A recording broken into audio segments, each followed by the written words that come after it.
if you're in the system and you can't pay for your bills, and a government says, a new government, a fascist government comes in and says, we're going to change all the laws and everything else because those rich people took your money, you'll vote them in, and you'll give up your individual rights and freedoms to vote them in.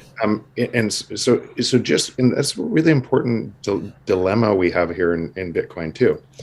If the money stops being printed, it has to, you know this from my book, but it has to exponentially rise as technology goes there. Otherwise, it has to, mathematically. Otherwise, the entire system fails through a deflationary spiral. And the deflationary spiral, not the deflation I talk about in my book, the good market economy driven productivity. We're talking about a debt collapse, but the entire system rests on top of the debt collapse, that debt collapse. So everything fails to the ground. And what would happen? What do you think would happen to human nature as everything collapsed and they couldn't get food, and banks collapsed and they couldn't get their money? Who do you think they would vote in to be able to give up their individual rights and freedoms to be able to print more money? Anybody.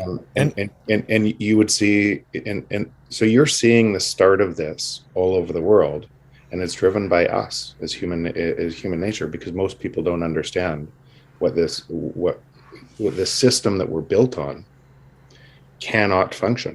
It's mathematically impossible for it to function. There is no free market, and there is no free market at all if all markets rely on printing of money, manipulation of money.